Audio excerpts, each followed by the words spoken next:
Here we go. Welcome to A to Z with Ali and Zilla, where we take you from real-world challenges to practical solutions. From mindset and manifestation to culture, community, and building better systems born. This isn't just talk. Let's get into it.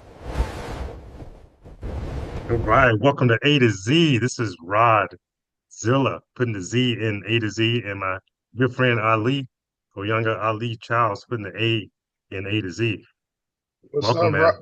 How you doing, bro? I'm doing great, man. Doing great. This is our inaugural show, man. This is a show where we sit down, two friends just having conversations about any and everything from A to Z. We want to be more than just a podcast here. So thanks for joining.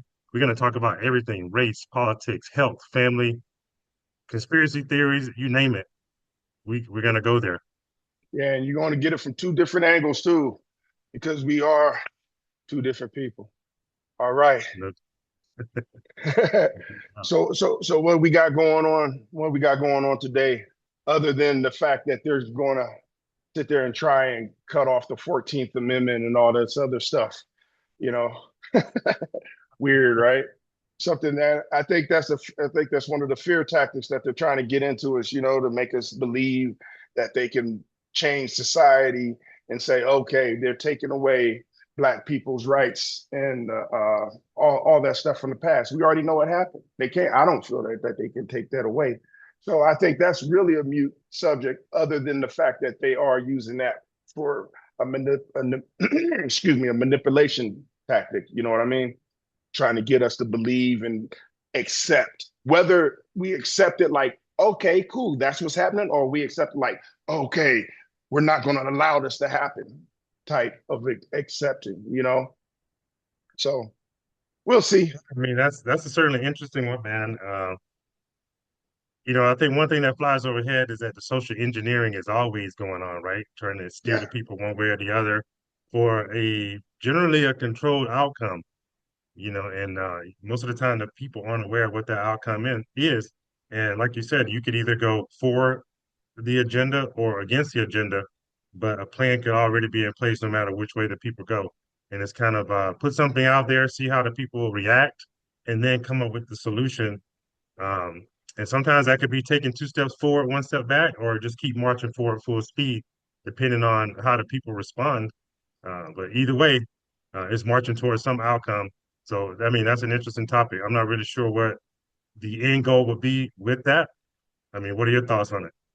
Well, I think the end goal is just right now is civil disobedience, to get the government to have more control over us, whether we all agree or disagree, to allow America to be in a civil war type aspect for the other people to come in, whoever the other people are, and gain control over its citizens, you know, because if this does work out, one of the ideas could be that they're planning on like a civil war for Black people, to be like, oh my God, we got to defend ourselves with guns, which people will.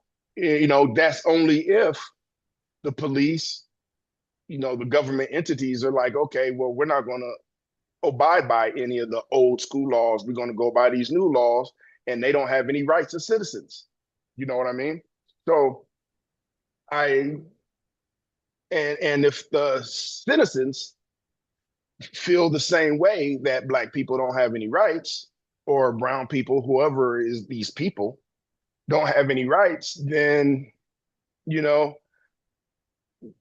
there's going to be some civil disobedience. There's going to be some chaos and everything, and then people are going to be asking for the government, hey, please help us. So I think that's the plan for us to. They want us to lean and bend on and lean on the government for help. Yeah, I mean, at the root of it, yeah, I think that's what it is, whatever that leaning on means, whether it be more welfare, whether it be more uh, job creation, whether it be stepping in to even just police the communities and keep them safer. It's always leaning on that because one thing about an energy, once it's created, and that energy could be a government, a business, even in your own personal life, a marriage.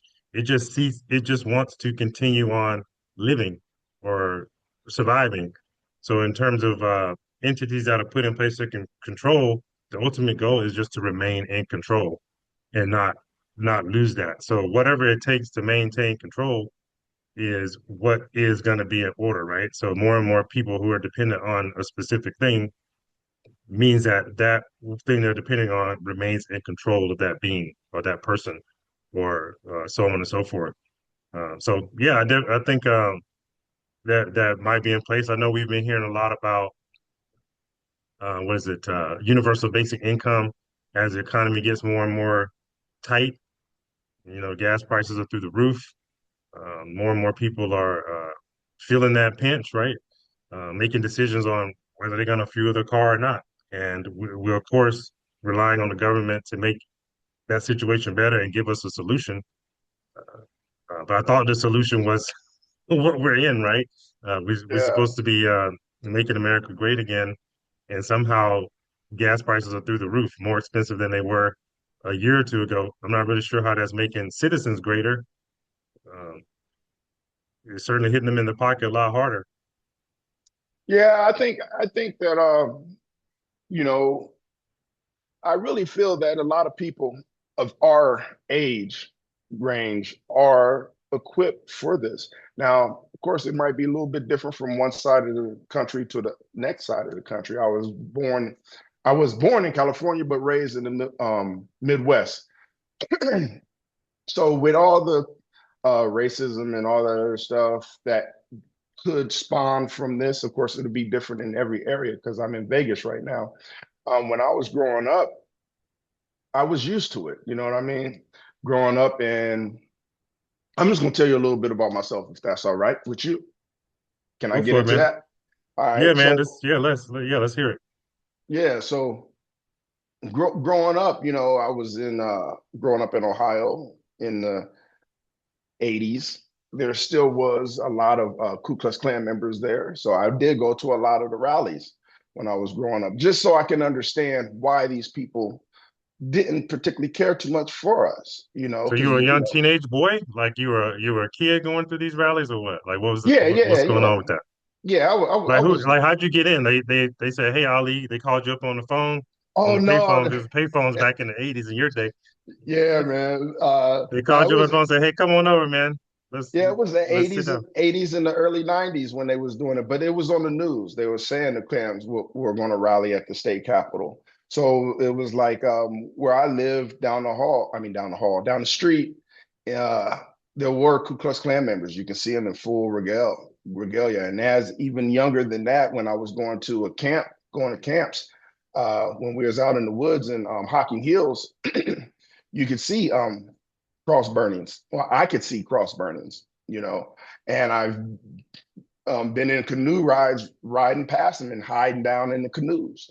Just, it was weird, scary a little bit Yeah, no when I kidding. You was talking about younger. like I'm just trying to get this picture in my head. So like who you on this canoe with? Riding down the river with your Oh family? Your family? no, no, no, no, no. It was at camp. It was a camp that I used to go to uh, called Camp Odioqua.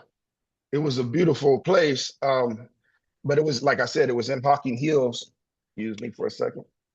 It was in Hocking Hills, and it was like the camp guys. There was whites, blacks, and everybody at the camp, and they just covered us up, covered a few black people that was in there up, and we headed on out because it was like overnight canoe trip, whatever. But that kind of stuff was happening, and it was weird to me. It's like, how come we're not supposed to like each other, So growing growing up and then getting a chance to actually see Ku Klux Klan members and to hear what they actually say instead of reading it in the book and being taught about it in school. I was like, I can go right here and listen to it from the horse's mouth. And so I And did. what kind of stuff? I mean, what kind of stuff did you hear? I mean, how old were you at this time, and like what were you hearing at these I've been to places? like, I was 13, 16, or like I've been to like three or four of them. So I was around that age. And I know I was in Yep. high school, and I know I was in middle school when I went to them. And basically, it was the same. It was the same thing. Uh, their ideas was a little bit skewed. Everybody that they was focused on that was black was it was mainly gangbangers or poor people trying to struggle. And the way they described it, to be honest with you, they're still human, right? They're still human. So the way they described it, it was like, man, I wouldn't want my daughter to be hanging. If I had a daughter, I wouldn't want my daughter hanging around those people, those type of people either. No, and really, it was just a type of people that they didn't want their people to be around, and they didn't want to mix blood. You know what I mean? They didn't want to mix their blood with black blood because they felt that everybody that was black was capable So of you kind of being saying that like thing. it was racism in a way, but not. It was more like classism, like or the type of people that I guess were doing not doing things on the up and up. Criminals, It, they it, didn't want they didn't want to associate with that. well, I well, mean that's for every race, that's right? well, right, but that was Every, my perception of it. It could have went sure, deeper. It could have went yeah, deeper. yeah, That was my perception. no So doubt. being around that, seeing it all throughout my young life, going into the Marine Corps, seeing it, um, it was for me as far as this topic. It's easy for me to understand their plight in the issue. But everybody's young life has a lot of influences. Being living Sure, in a single parent household, living in a community where almost everybody had their dad or a father figure in the house, or somebody that was present as a father figure. And I did not for a long time. My pops was in prison, and he eventually became my best friend. So it was, I mean, I did have that, man, but that's interesting. Okay, yeah. yeah, I mean, So, you're. I mean, just to make sure I got it, your father was in prison. You were young, and then I guess he got out at some point. You guys just started hanging out like boys, like friends, oh, versus that kind of being a father figure.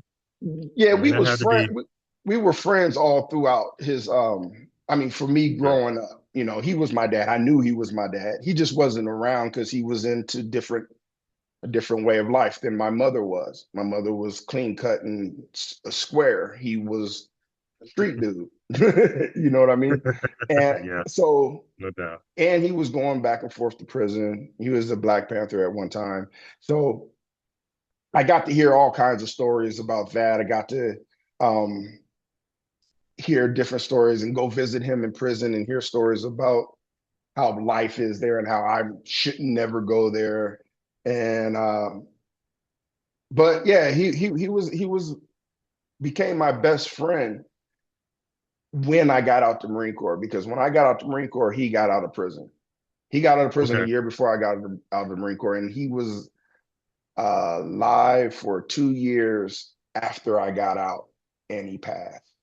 So I mean, that's a different way of growing up, different way of seeing, uh, experiencing life without that father figure, without having a male close. And that's one of the reasons why I went to the Marine Corps, so I can see how men were. Ran into the Marine Corps, found out You how. went to the Marine Corps to find some men. All right. Yeah, because not to find some men, dude. What I'm saying, Oh man. to see the how Yeah, how men actually respond. Because I was raised by women. I was sure. getting all of the aspects of how women thought men should be.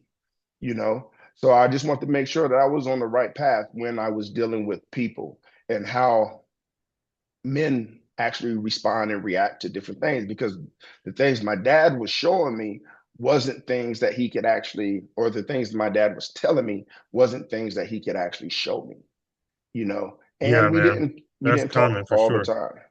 So, and growing up asking him questions like why, I dressed in silk shirts and ties, especially all throughout high school, because I was a 4.0 student. But my family, they were thugs and criminals. Some of the boys I was hanging with were thugs and criminals, you know what I mean? So, So so you're this straight laced dude, kind of a mama's boy, I would imagine, for lack of ish. like just how it was, right? How you grew up. That's Yeah, super common in the black community, especially poor community, because the dads aren't around so much. Sound like they were in your case, which is different.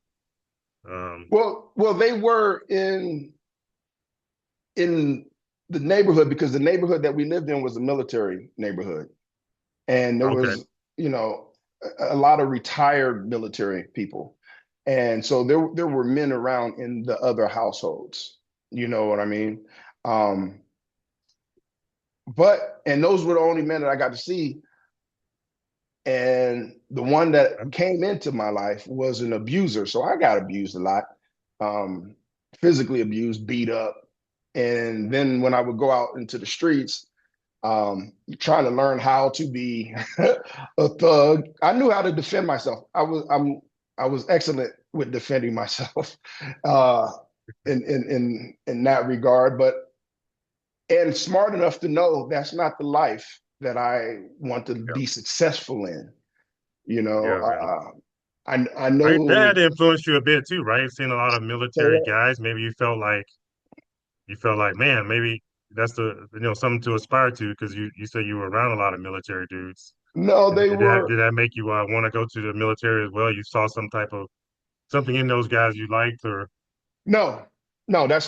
no? That's not what it was. It was a lot of the trials and tribulations of being a young dude in high school and coming out of high school, running the streets, looking for some place to go. You know, watching my friends get killed, watching my friends go to prison.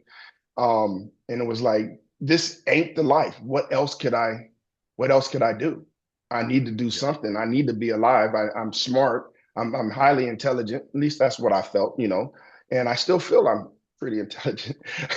So I was like, I need a different aspect of life. I need to see how to live safe. And I wanted to hurt people at the same time and not go to jail doing it.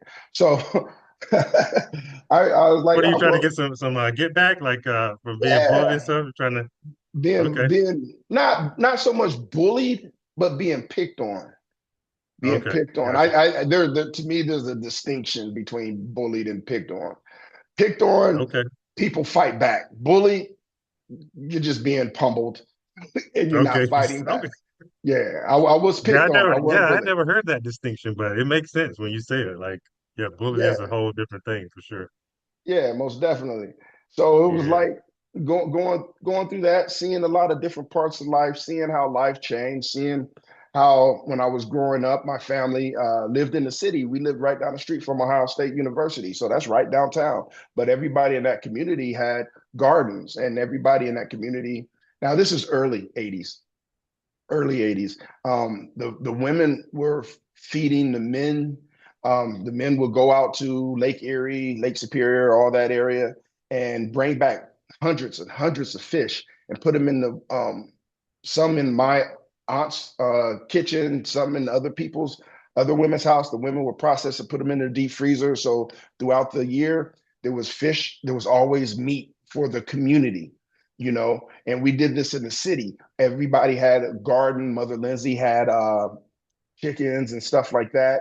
So there was some people had eggs. You know, we didn't have a grocery store because we didn't need one. So every time a grocery store tried to pop up in the community, we was shutting it down. The community men and women, they all got together, and when they voted for stuff, hey, we want this in, they was like, no, we don't need it. We don't want that stuff.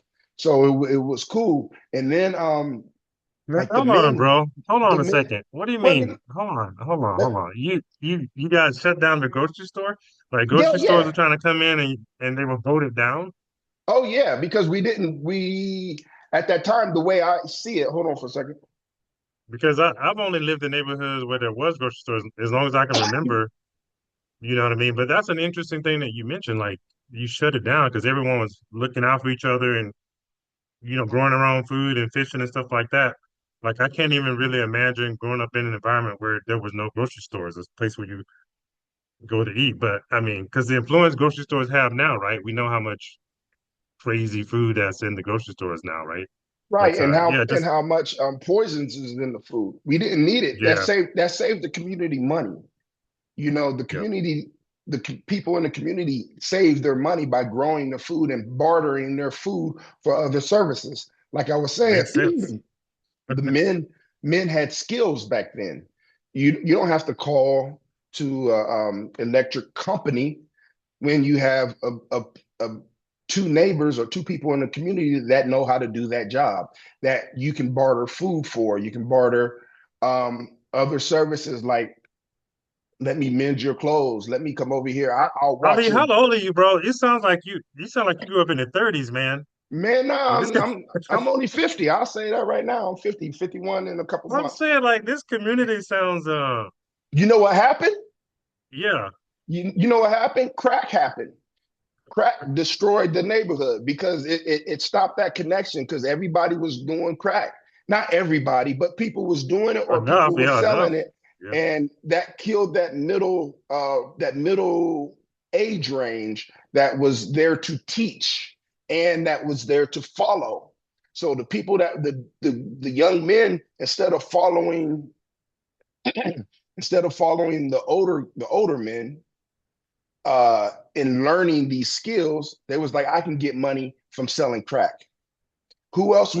I Who mean, else was going to man, that's buy the crazy. crack? Who was going to buy the crack? The people who was going to buy the crack were uh, the older men and older women because they needed a chance to relax. So it wasn't reefer anymore or marijuana. It was, hey, I got some crack, I got some heroin. So once that flooded, that stopped that because everybody started making money elsewhere. They stopped caring about the community. They stopped caring about everything. So that Man, that that's wild, killed it. bro. I mean, that's a interesting take on the effects of crack in the community that I'd never really heard before. I mean, Guess obviously what we know it happened? destroys community, but that's a real like not just like the environment community, but the close knitness that the relationships that people had were destroyed, and I never really heard it told in that way. So that's very interesting. So as a kid, you growing up, how old were you then at this point where you this is coming like teenager, right? I guess you were a teenager, No, no, no, no. This was still in the 80s. Yeah, teenager, you still know, early adolescent. tween, little tween. Yeah, I was still around that area. And but guess what happened right after crack hit and all this and it settled in? Grocery stores. It was a plan. It was planned by the the The government, as social far as I'm engineers, concerned. yeah.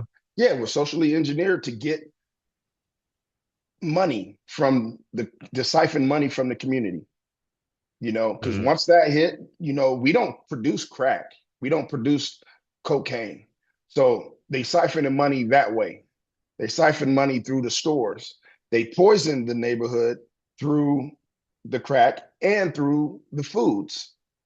You know, more fast foods came into the community because now people aren't cooking as much. So I was blessed to be able to see that process and recognize the process. yeah. And for what you say that just as a side note, for people who may not believe that that was seeded into the communities by people who are in control, just look into the story of Freeway Rick Ross, not the rapper, Yeah, but the real one. Freeway Rick Ross and his story about how he got recruited and was allowed to bring in massive quantities of drugs into the community by government entities for sure. Oh yeah, yeah. Yeah, yeah. We knew a couple people that were in the police force that were part of the community that was allowed to bring drugs in. That was giving drugs to not so much gang members because we didn't really have gang members. We had like little groups and like the Freeze Crew and little stuff, not Crips and Bloods and nothing like that. Um, but we did have some little ones in that community, you know. And they got their drugs and was allowed to get drugs from the police officers. So it was just what it was. It's really a sad thing, but and there's a way around that. Nonetheless, with the situations that is going on today, those are some of the things that shaped my life and shaped my thinking. Especially when it comes to also religion. Growing up with religious background, everybody in my family and in that community was all about Christianity. My sister left off, and because we lived in different communities. My aunt lived in that community. I lived more east, which was suburban at that time. And my sister went to be a Jehovah Witness. So I mean, there's a lot of stuff that created the way I believe in God. You know, um, and I did stop being a Christian. I still love God. I still read the Bible. I still believe in Jesus and stuff like that. Um, I just believe differently than what I was taught. And there's a story behind that. Well, at least the seed of that. I was going to church real quick. I'll just jump in with this one real quick. It's a fast story. I was going to church and I was listening to the preacher, Pastor Leffridge or Reverend Leffridge, and he said something and it really touched my heart. It really touched my heart. And I heard him when he was reading through the Bible. Then he explained it. When he explained it, I was like, I didn't hear it that way.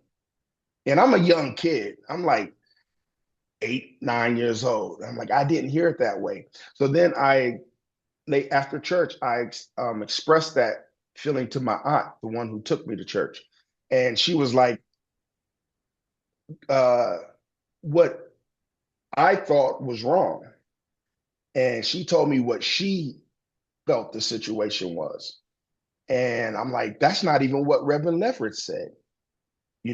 So I ended up talking to my dad, and my dad was like, yo, the Bible is like a book of magic. Everybody can read the same verse, and God will speak to them differently. So you believe what you heard from God and let them believe what they heard from God. Do not argue about it. You just believe what you heard. And from there, I still went to church, and my aunt was like, "Hey," now remind you, my sister was the Jehovah Witness at this time. My aunt was like yelling at me, and she was one of those people that would beat you and spit out verses of the Bible at the same time about how the devil was all this whatever. And then one time it was like her birthday or something, and I'm like, are we supposed to be Christians and we're supposed to follow Christ? And she's like, yes. And I was like, okay, Jesus. Of course, I'm learning this from Jehovah Witnesses. I was like, Jesus never celebrated birthdays. I'm not celebrating your birthday. And that was just me being rebellious to her. So, and that was like, I was 9 years old. I remember that. I was 9 years old. A lot of stuff happened when I was 9 years old. But like my first shootout, the first shootout was 9 years old, and it was with my grandmother, my aunt, my mother. Like I said, there was really uh, not too many men, but there was my cousin was fighting some people from the gangs, and they had to go out and go save him. But you know what? That is enough about my story right now, brother. Tell me about you, No, man. man. Man, it's a good story, man. I heard a lot of parallels between my story and yours for sure.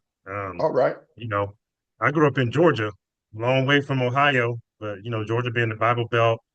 I mean, some of my earliest memories, man, were like I can remember being in this big White House. I had a lot of aunts and uncles, and I can remember just sitting there, and they'd be at this other house that was real close. It was a vacant house. No one lived in it, but they'd be over there at that house, smoking their weed, drinking their beer, whatever. And I just kind of remember that's one of my earliest memories.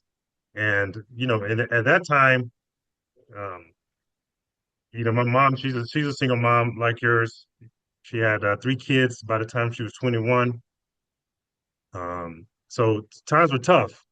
My mom shared a story with me just about a month or so ago about how she felt like she was too young to have been picking cotton because they grew up in a real small house, 14 kids. My granddad was a sharecropper with a guy ironically his name was Mr. Neighbor. That was his last name. Okay. And so Mr. Neighbor, they were just working on his yard, picking cotton, picking pecans, and my grandfather was a jack of all trades. One of those men, like you said, who he worked as an electrician, but he would build things, fix things, and just did the best he could. Hard worker, and so that work ethic got instilled in my parents, then passed on to me about working hard to try to get ahead. But early Okay. on, man, it's a Real lot. quick, because you didn't Yeah, mention this. Real quick. You said you have your mother had three children, right? yeah. Okay, so where are you at in this three children thing? Oh, in the hierarchy, man, I'm the middle. So Okay. me and my sister have the same father, who um I Your guess older wasn't in the sister, real. I got my middle. older sister. She's older than me. She's like, I guess my dad wasn't like in a real relationship with my mom. He went to the army. She got pregnant right before high school, got out. He came back. She got pregnant again with me, and then he was gone again. And then my brother, who I grew up with, I just call him my brother. He's really my half brother. His father passed when he was really young, like two or three of a heart attack. So that's kind of how it was three of us with no father until my stepfather came in, which he met my mom when I think I had to be around five-ish, give or take a year or two. So Okay. I grew up with my stepfather, and things were still tough. He tried to come in and shore up the home. He came from a single parent home too, trying to do the best he could with raising three kids that wasn't his, and times still were tough. So I mean, not that I ever went without food, but it's not like we were eating steak filet mignon either. Right, right. So with that, we lived in a double wide trailer. I tell my son, because he's always had his own bedroom, but me and my sister and my brother, we lived in this two-bedroom trailer, and we shared that same bedroom until I was about going into seventh grade. So all Mm, three of us slept in the same room. We have two bunk beds and a bed in there. So that's how we grew up. And with that, I didn't have the nicest clothes, shoes. I got picked on a lot. And luckily, I don't know, the universe just blessed me to know how to fight a bit. Yeah, just naturally knew how to protect myself like you, man. Because people always clowning me on my haircut, my shoes, my clothes, being too dark, you name it. yeah. Um, a quick story, man. I never forget this story. I share with my brother, my son sometimes. I remember this thing in sixth grade, bro. Just kind of everybody was running out the hallway to get ready to go to recess, and Mm-hmm. everybody was What running, and grade? then we had, huh? What grade? Yeah, Elementary? this was fifth or sixth grade, fifth or sixth grade. Okay. Everybody was running full speed, and they were jumping over these little stairs that would go down like three or four stairs, and then you Yeah. could go out the door to go outside. And everybody was running and jumping, and I was fast. I was an athlete. I was faster than most people, but it was my turn to go. So now I'm full speed, and I'm running. I get ready to jump over the three stairs, and I clear it. As soon as I hit the ground, I fall. And everybody's like, "Oh, he had those pro pacers on. They couldn't catch the grip." So, dude, I was so embarrassed. Like, dang, y'all found a chance to hit me with the shoes, the pro pacers, man. Wow. I Yeah, never so I even had heard to. of them bad boys. I just. I got it seared in right here because that hit me so hard. Like, damn, pro pacers, right? But yeah, man. So that's how I grew up. A lot of fights. Um, and at some point, my family started getting into church like yours as a way to, make things better. Because there was a lot of drugs, alcohol, selling drugs, things like that. And so church became a place to, kind of turn it around.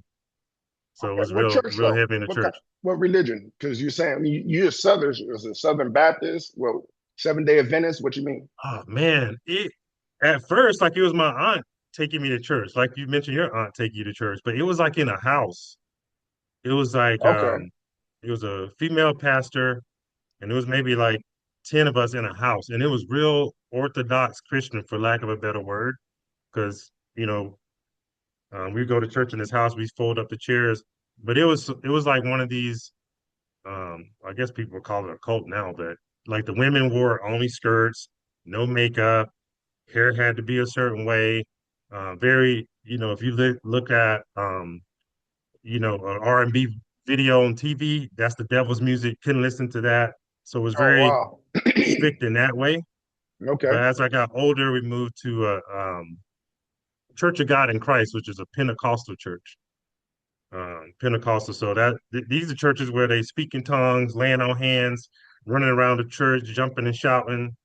Um, the whole nine. It would be nothing for someone to start breaking out into a dance. Then you see the pastor come across and just lay hands on somebody, and then they fall on the floor, start shaking, Yeah. getting the Holy Ghost. Yeah. So so that was the church I grew up in every Sunday. So but church was Sunday, Tuesday night Bible study, Thursday night prayer meeting, two services on Sunday, and it would be nothing to have a family reunion on the weekend, and that turned into church too. So it was just church everywhere. Um, but it never really fully sink in that I was very inquisitive always. I had questions about it. To me, whenever they would say things like, well, if you read it this way, this person take it that way, or you read it that person take it that way, that never sat right with me because in my heart, I believe there has to be a truth, and the truth has to be irrefutable. Otherwise, what do we have other than beliefs Right. and on people's perspective? So when I would ask very pointed questions that people couldn't answer, they would get frustrated with that. So um, yeah, so after that, I just kind of end up So looking for. go Go ahead, go ahead. ahead. You was looking for what? Because was the question I was going to ask you. Where did Man, that just take you as far as religion goes? at one point, I kind of just gave in. Like, man, everyone around me is in the church. All of my aunts, uncles, they're bishops, pastors, ministers, choir directors, you name it. So I kind of went into it for a while, and then I rebelled against that for a bit and started hanging out. Met some friends that were really close to me in my neighborhood, um, and they kind of took me under their wing. Yeah, this was the first time I really felt like I had friends who got me and who understood and took me under their wing, even though And it was like, this huh? is because they couldn't answer your direct questions at the Yeah, but church. I mean, they weren't Okay. really answering the question, so I felt like this was not really the truth, Oh, okay. or I Okay. need to do something else, or just something's not quite right about it. Okay. So around 15, 16, I started hanging out with the quote unquote bad crowd. Um, from there, I started continue to get into fights. I mean, I probably had been in 40, 50 fights by the time I got to high school. Um, and so they kind of took me under their wing and I started hanging out with these guys. And this was when, gun violence was coming in. We go out, you hear the gunshots going off in the park, getting in a lot of fights. I know had one day we were, I got into a fight at a football game and everyone was talking trash to me about, you know, why you fight this guy at the football game? Because he was a little shorter than me. But he rolled up on me and started talking trash. So I punched him a few times, and then, we started looking for these guys at school, and we rolled up in the school with some guns looking for them. And luckily, we didn't find them that day because, Yeah. You yeah, wouldn't who be knows here. what would have happened, you know? And then another incident, guy, we got into it with this dude. He went to his house and jumped on him, me and a bunch of my cousins. And, we jumped on him and he ran the house to get a bat. But by then we had spinned off in the car, So he's chasing us down with this bat. But then in our church, we had like a district. So it was like our church was affiliated with other churches in the community. And sometimes we'd all get together. So it was this one Sunday, we all going in and out of the church. And these dudes that we just jumped, he brought his boys to church. And they never come inside the church, right? So they sitting up with the trunk open. And we coming out and we talking trash to each other, we can tell something's about to go down. And then Yeah. shortly after we all get into a fight right in front of the church. And one of the dudes goes to a trunk and pulls out his pistol and puts it to my boy's head. And, you know, somehow all the adults got wind of it and they all come outside in the church parking lot and to try to break this up. And he's got the gun to this dude's head, and somehow they got him to put it down. And they said that he pulled the trigger, but it just didn't go off. Mm. Maybe it got jammed. So somehow church and this thug life I was trying to live in kind of got mixed up together, you Yeah. know, which was a weird thing. And at this point, I end up continuing to hang out with my boys, and I moved out of the house at 16. My parents wanted me to follow their rules. They said, well, if you're not going to follow our rules, then you can get out. So I just packed my stuff and left. Um, 2 weeks Where'd you later, go? I mean, I went to one of my boys. His cousin had her house. She was a little bit older. I was 16, getting ready to turn 17, and she had a house. I don't know how old she was. She was in her early 20s, and so I just moved in with them, which was just like a mile or two down the street from my house. I had a job working at Burger King. And one night, dude was like, "Hey man, y'all hungry? Let's go get some food." So we decided to go to the school, and we broke into the concession stand at the schoolhouse. And we broke the window and went in. We grabbed it. I had a trunk full of like all the snacks and sneaker bars and all this stuff. And I got pulled over for weaving in traffic. And sure enough, man, they had caught wind because someone heard the glass break and called the cops and end up getting arrested that night. I spent Wow. three nights in jail, and I had to call my parents to bail me out after I had just moved out a couple weeks prior. So Yeah, that that's how made I them think. found out, And huh? they put you back in that. You got back home, huh? You Yeah, they stayed with let me them come after back that? home, bro. Yeah. I mean, that was humbling after leaving the house. Yeah, and they But protected you. So at least there yeah, was a for lot sure. of love there. Because they seen as soon Yeah, as you left, you went to jail. Let's bring my son back, boy. you're like, come on back, dude. And that's what told me there, like, all right, man, I gotta do something different. Yeah. Um, Oh I no. gotta do Okay. something different. And I went to the Marine Corps like you, man, as a way to get out of that situation. Because I mean, I didn't really have any other opportunities. Um, my aunt, she had vouched for me to get a job there. It was a factory job, which whereas a lot of people worked in the factories there growing up, it wasn't a lot of opportunity. So I had this factory job all lined up, passed the interview, and they were like, "You got to pass this drug test," and I didn't pass it, bro. Oh, I was okay. smoking weed. So it's like, man, what am I gonna do now? I can't stay here and work at Burger King the rest of my life. So the Marine Corps was my exit out. Ah, And same thing. Same thing. yeah, man, Same thing. it was my Oh exit out. wow. Like not a lot of opportunity. So, and of course, then you start hanging around different people, different religions, different cultures, people you never met before, and that kind of starts to shift your perspective on what's possible. Yeah. And so it was certainly a blessing in disguise. Had I not gotten in trouble that night, which ended up getting me on probation, the judge said if I go to Marine Corps, he would let me off probation early. So I left. And Okay. that curse of going to jail and getting on probation was what pushed me out of the city and just changed the course of my life um, in a positive way. Looking back now, 20 over 2 decades later, Okay. almost 3 decades now. So real quick though, when you went to the Marine Corps, you said that you seen like different cultures, different of course, we both went there.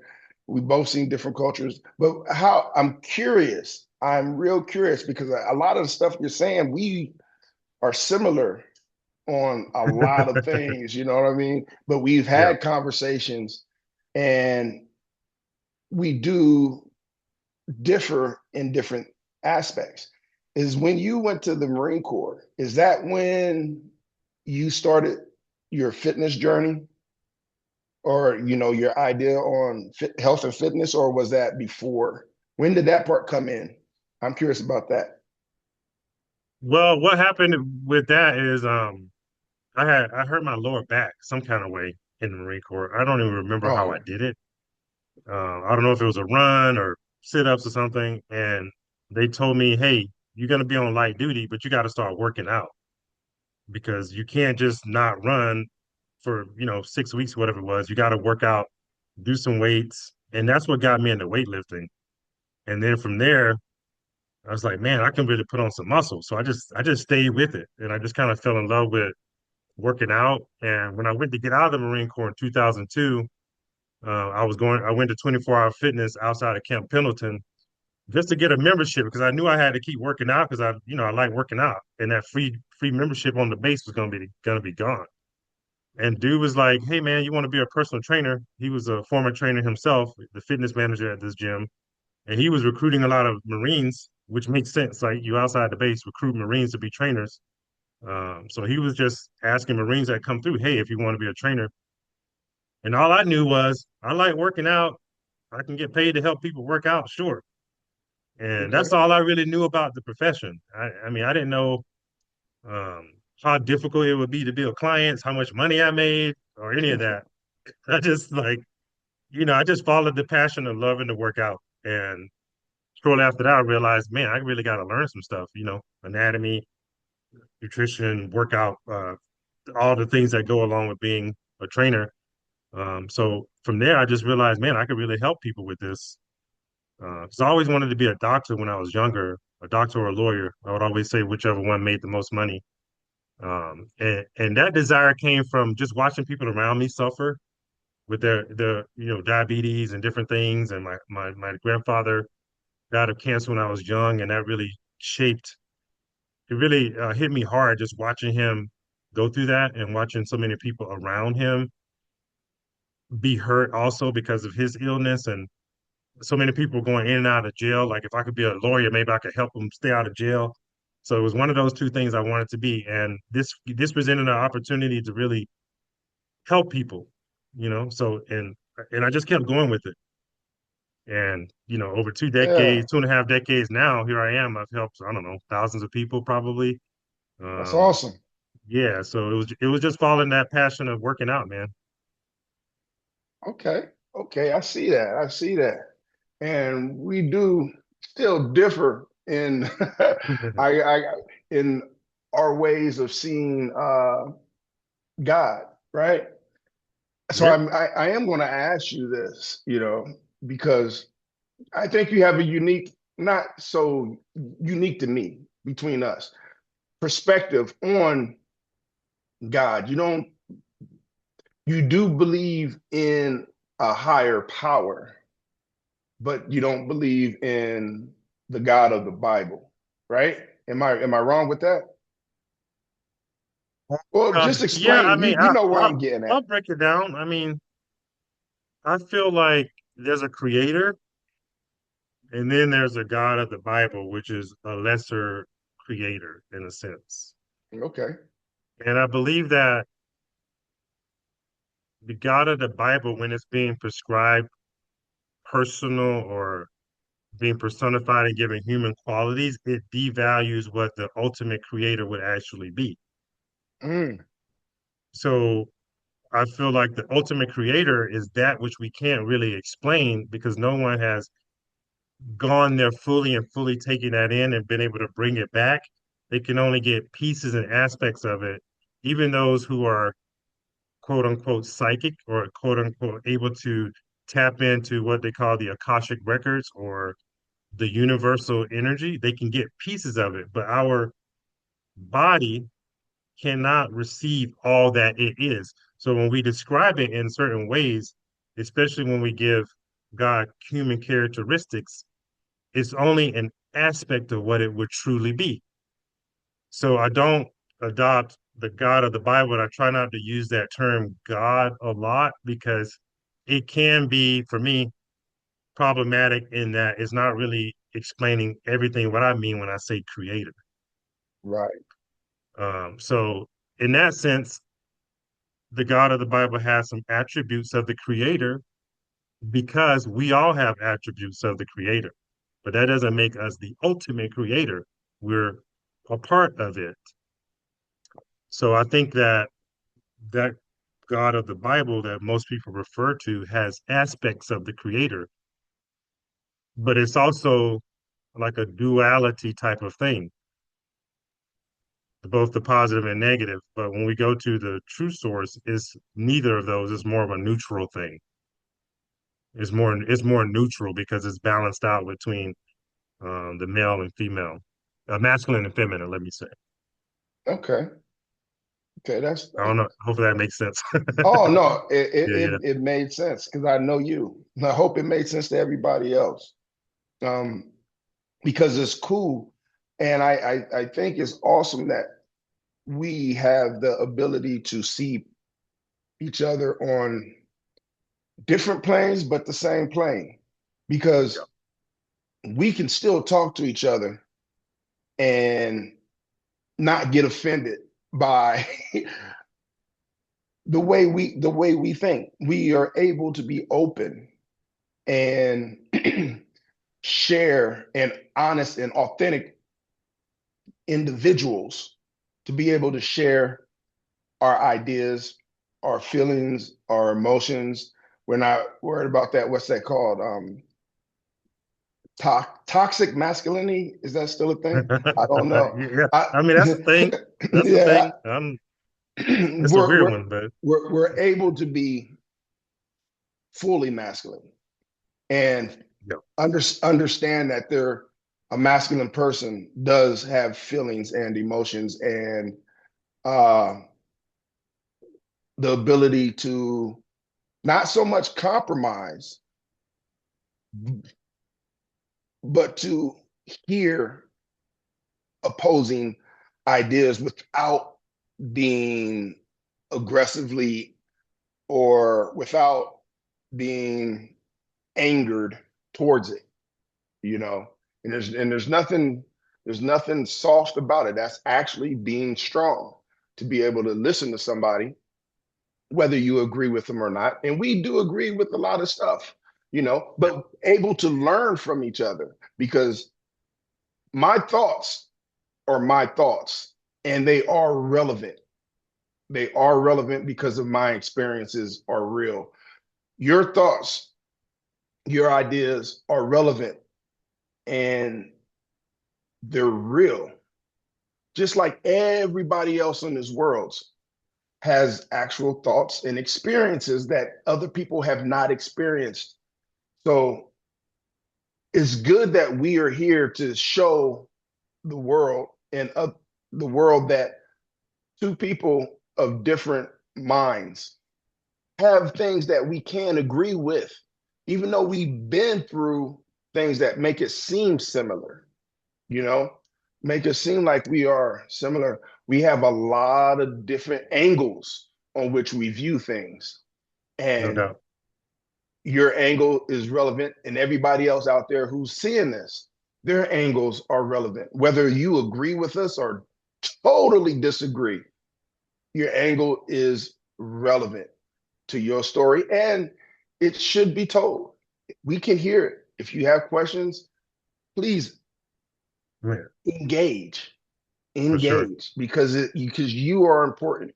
You are important to a community that needs to be built. A community of everybody want to use this like-minded. The only thing that I really feel that could be like-minded is if there's a mind of growth in the same direction. You know what I mean? Uh, and love. However, love shows up in your life. Love is different. Love can be part of protection, which means you have to hurt people. You know what I mean? Yeah, bro. Yeah. So I mean, I mean, yeah, I'm you said a lot. serious. So yeah, go ahead, man. No, I mean, I like that you use the word angle and then you followed it up with intention and how that's the only way you could be like-minded because we talked a little bit more about the creator and everything has an aspect of that, right? So even an angel, I've heard it also pronounced as an angle. And each angel gives a perspective of what the creator would be, or an angle, which is one piece or one sliver of it, whether that angel has an attribute of love or it's an angel of war or whatever. It's an aspect of the creator, but the intent is that it draws you closer to the love, which is the all, which is the creator. So no matter which angel or angle you take, it's only leading back to the creator or the all, which is love, which is the most high guiding principle that we should live here and embody because it's through love and kindness, as the scriptures say, that draws people in. And it's just that we're here to share these angles so that someone can see and love themselves and realize, hey, my angle is valuable. If I present my own angle, it's valuable and has a place in the whole perspective because it's with the intent of showing, hey, self-love is the way back because all is self, which is one of the highest tenets in some of the metaphysical things that you read. All is self. And when you love self like self, you're loving that aspect of you that is the aspect or piece of the creator itself. Yeah, and one of the things that you did say that is when we do feel this is one of the things about masculinity and femininity that people have that I think we get confused. I think we get confused real quick. When we say this is my idea and this is the way it is. It is. We need to understand it is that way for that person. And coming from me, I need to understand it is that way for me. So if you don't actually receive what I'm saying, if the person who I'm talking to does not receive what I'm saying, and I should not be upset. I should not be like, hey, listen to what I'm saying, man. This is what it is. This I mean, because I believe you. I believe you. We should believe that's the way it is in your life. And we should understand that when a person is not really agreeing with us, it's okay. It is okay that they don't agree with us. Listen to what they say and see how it's different. Because if you're talking about the same subject, you're looking at it, they're looking at it from a different angle. And believe everything has a different angle because everybody has a different experience. That's right. That's right, man. I mean, you hit the nail on the head. And that's why I love having these conversations. And that's what this show has been born out of different angles from A to Z. We discuss these different angles that we have. And we aim to do it from a level of maturity because it takes that maturity to be able to sit with a different feeling or a different thought from someone else and not let it rattle you from who you are or shake you or feel like you need to change someone's opinion because no, you can't make someone see something. They can only see it for themselves. So all you have to do is present it. And what they choose to do Yes. with it is totally up to them. Yes. So that takes a level of maturity to not feel like you have to pull one a person towards your viewpoint because at the end, like you say, it's all part of the all. And to be spiritually mature is to realize one of the things is to realize that it's all part of the all. Nothing can happen separate from the creator because if something created something, that means it has its imprint on all of it. And you can never really separate that. It's all part of the all. And it's just what you choose to do with it, what maturity level you are at to be able to accept that truth. Because I mentioned earlier that some of the things that didn't sit well was what are the higher truths that permeate all of the thinking? Because it has to be there. It's just a matter of can you see it? That's why they say you want the truth, you can't handle the truth in the movie. I forget that movie. Can you handle it? Like, because it's just really Yeah, that. Sometimes you see the truth and you don't want to accept it for what it is, but the truth is that that creative force flows through everything. And we talked about that on the show previously about the ways that we describe things, whether it's prana, chi, life force, all these different ways we describe that energy that flows through everything. You can't you can deny it, but you would be denying the truth. right. And it's just seen from a different angle. It's just Yeah, seen from a different angle. We have to believe in that. Now there are things that we are doing on our own, you no know, doubt. and we're not going to get too much into it on this show, but I'm in a group called Alhambra, and we are building communities to better the world, pretty much. I'm not going to delve into that too much. I will put the link down here so that you can go into it. We'll talk about this a little bit later, but we're running out of time. So go ahead, Ron. What are Yeah, you man, I'll into? close it up. Yeah, man, I'll just close it up. My life's work is helping people heal their bodies, and today's I feel like that's metamorphosing into not only physical body, but the mental, astral, and etheric bodies we have as well, because all of that goes into creating a whole person. So as I continue on, that is my path, and a lot of that stems from these conversations we're having here. So I hope you'll continue to join us on A to Z as we get ready to turn out for today. We'll put more information so you could join us. We plan to do these things live on Sundays at 9 a.m. And we look forward to seeing you here. Jump in the conversation and let's do it. Let's grow together. All right. Much love to everybody. All right.